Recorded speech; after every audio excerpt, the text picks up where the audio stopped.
บายดี FC ที่น่าฮักทุกคนเนาะวันนี้ไอ้เท้ากะ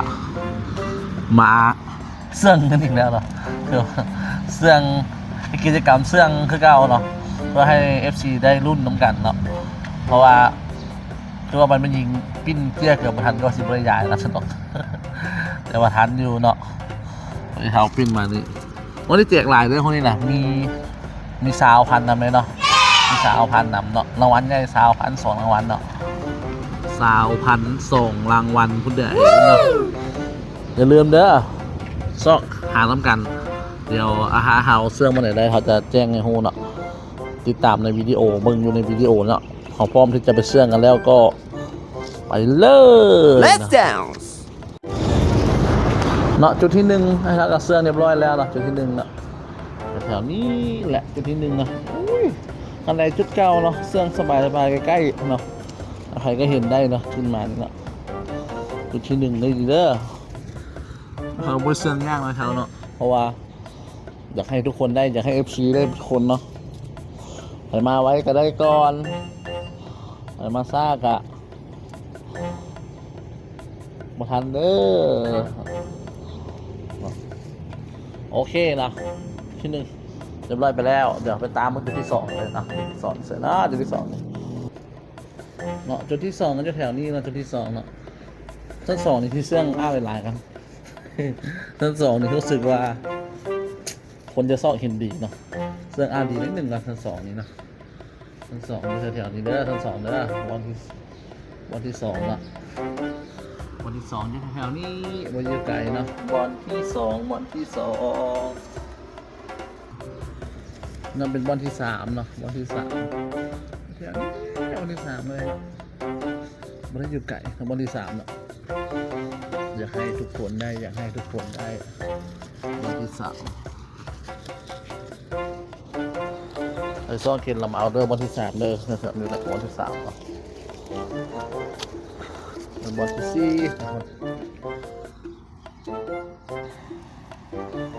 วันที่4กันแถวนี้ทุกคนเด้อวันที่4เด้อวันที่4วันที่5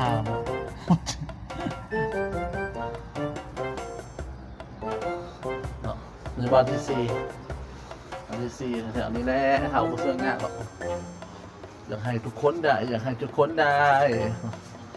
ที่4ชั้น3เด้อเดี๋ยวม62อ่ะม62อ่ะ62แบบนี้เนาะวันที่4เนาะแล้วก็วันที่5สร้างเสื้อมันเรียบร้อยแล้ววันที่5เนาะแถวนี้แหละวันที่5เนาะเสื้อมันเรียบร้อยแล้วออกซ่อมมันเด้อแถวๆนี้นะมาดูไกลมาซอกขาซอกถึงกันได้ซอกได้แล้วก็เอาไปเรียกนายเท่าเลยนะเมื่อวันพุธนายเท่าหาแรกนะพอบินกิจกรรมเด็กๆน้อยตอนที่มีกิจกรรมไอ้เขาก็เจอกันเนาะเดี๋ยววันที่6ในบ้านหลักเดี๋ยววันที่7กันเด้อแถวนี้แหละวันที่7ผมวันเอาไก่นะแถวนี้เลยเนาะนี่วันที่7นะทุกคนเด้อแถวนี้เด้อวันที่7นะลองสอบเบิ่งแถวนี้วันที่7ไปเห็นกาวมาแรกในข่าวแล้ววันที่7เนาะแถวนี้แหละวันที่7นะเนาะวันที่7ได้ทำกันเส้นเรียบร้อยแล้วเนาะแถวนี้แหละเนาะชั้น3นี่ก็มีหลายเลยชั้น3นี่ก็มีกับ3-4 บอลนะชั้น3ซอกเห็นทุกคนเด้อเสื้อบ่ยากเราไปซอกกินละเอามาเรียกให้เขาเด้อ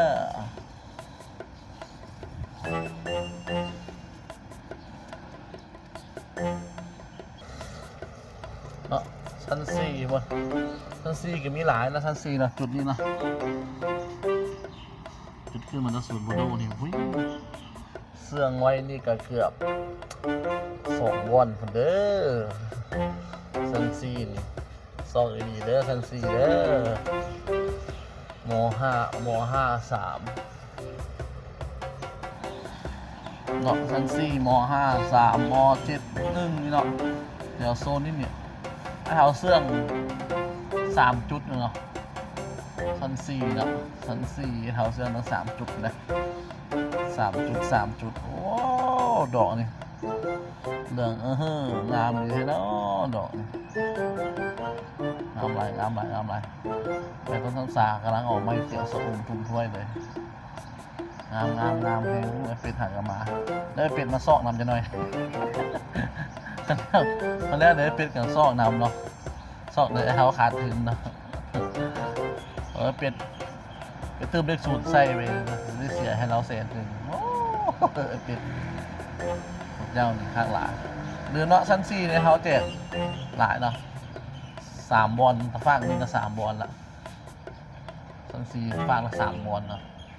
บอลละเป็น6 บอลได้อยู่ชั้น4เด้อเนาะชั้น4แถวนี้แถวเสื่อง3 บอลเลยเนาะลองสอบมึงให้ดีเด้ออันนี้มานี่แถวเสื่องนั้น3 บอลเลยเนาะ3 บอลบอลละ10,000เนาะ3 บอลอย่าลืมเด้อลองสอบมึงเด้อสอบเห็นก่อนคนนั้นได้ก่อนเด้อบ่เข้าไปห้องในห้องเนาะอยู่นอกนะแล้วก็บ่เสื่องบอลสูงหลายคันสูงหลายนักเรียนเอายากเนาะอย่าลืมมากันมาสอบด้วยทุกคนเด้อชั้น4มีหลายชั้น4มีหลายว้าววิวครับวิวธรรมชาติของเขียวต้องงามเลยเนาะมีต้นไม้ทางกลางสุดยอดเลยโรงเรียนในเมืองนี่โรงเรียนในเมืองนี่วิวงามเนาะชั้น4แถวเส้นเรียบร้อยแล้วเนาะเป็นจำนวน6 จุดเนาะฟังละ3 จุด3 จุดฟังละ3 จุด6 จุดมันเด้อเนาะหรือว่าหลายเนาะหลายอะไรเดี๋ยวเท้าลงสิลงไปเสื้อข้างลุ่มแบบนี้เนาะไปเลาะชั้น1กับชั้นลุ่มคนเด้อจะเดินมาซอกมึงนะทุกคนเด้อไผ่ตาดีได้เสียเนาะเสื้อไม่ตั้ง6 จุดอยู่ชั้น4มี20,000นำเด้อ20,000 บอล1เนาะชั้น4เนาะหวังว่าทุกคนจะเห็นตัว20,000เด้อโชคดีแล้วคันดอกคันใดทางขึ้นก็มีเด้ออย่าลืมซ่อมเด้อลงมาชั้น2นะชั้น2แล้วคันดอกคันใดเด้อ2 บอลอินใช่หลักนะอุ้ยชั้น2เดี๋ยวนี้นะไปเยอะๆชั้น2อย่าลืมซอกกันนะชั้น2เดี๋ยวขั้นดอกขั้นใดขึ้นอย่างนี้นะชั้น2ในเสื่องหลายกันชั้น2เนาะชั้น2เดี๋ยวนี้ไอ้เราก็เสื่องไม่เกือบ3 บอลคนนะ3 บอลเสื่องหลายแล้วชั้น2เนาะชั้น2นี่มีประมาณเกือบ5-6 บอลนะชั้น2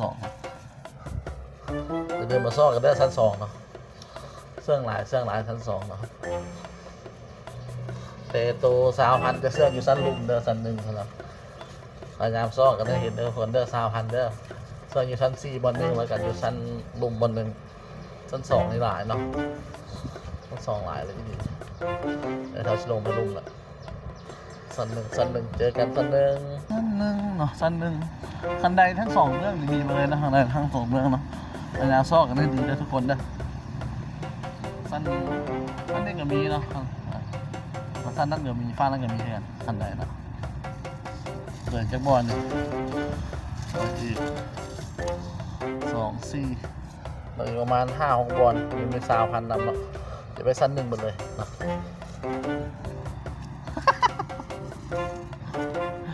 อีมือโผล่มาจอบซอกให้เห็นเด้อจะฟ้าซอกได้ไหมนะ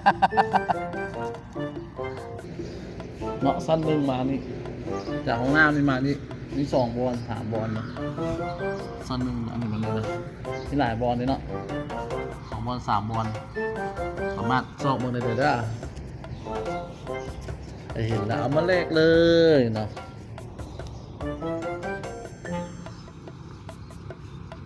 20,000เป็นเส้นเรียบร้อยแล้วนะ20,000เนาะอยู่ชั้น2เด้อ20,000เด้ออีกอยู่3 จุดเดี๋ เท้าซีไว้แถวนี้เนาะเลยเป็นเห็นตำบลไม้ด้วยกันครับ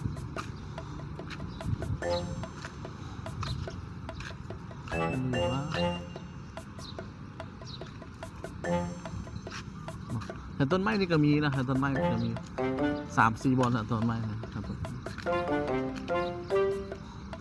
ต้นไม้เอาไว้จาก3-4 บอลเทียบเนาะ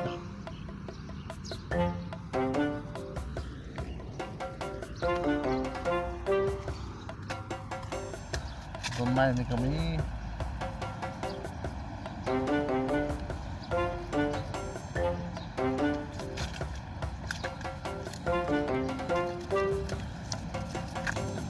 แถวต้นไม้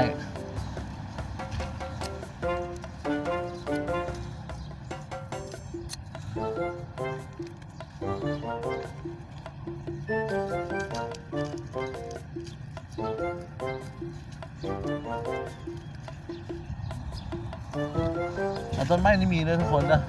ต้องสึกว่ามีเสือจอบลอย2 คนนะคือเบิ้งนะแต่ที่ได้จากบอล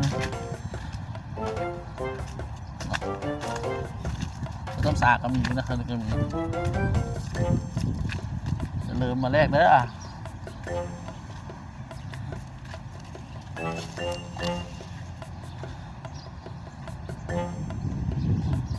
ซอกให้เห็นได้ทุกคนได้ซอกให้เห็นเด้อ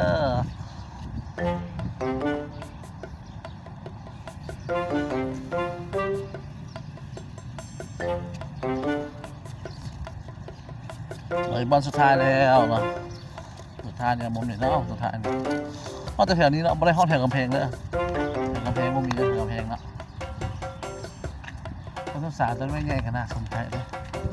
เติมมาจากจุดว่าต้นสารปักการ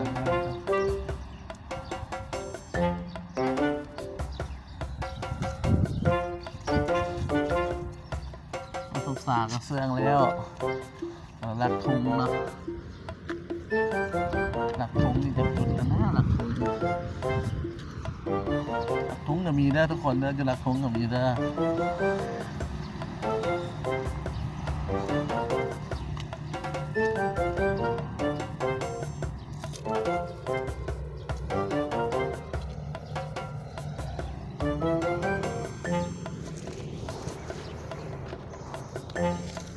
หมดแล้วนะทุกคนนะเท้าเสื้อหมดแล้ววันนี้แจกหลายเลยเกือบ200,000 บาทแล้วนะสำเร็จไปที่เรียบร้อยเสื้อหมดละเนาะชั้นซอกกับซอกเด้อชั้น 1มีหลายชั้น 1นี่เกือบเป็น10 กระบวนชั้น 4นำแล้วชั้น 3นำกระลายนะ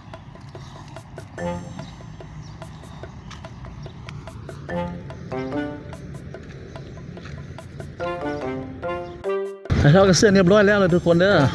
เสื้อเรียบร้อยแล้วเนาะมี20,002 จุดเนาะอยู่ชั้น 1หรือชั้น 2นี่แหละแล้วก็มีชั้น 4.1 เนาะแล้วเหลือนั่นก็เป็น10,000อีกประมาณ22นี่แหละเนาะรวมแล้วทั้งหมดอยู่กับ270,000นะอย่าลืมมาซ้อกันด้วยทุกคนเด้อแล้วเจอกันถ้าไฟโซ่ Let's go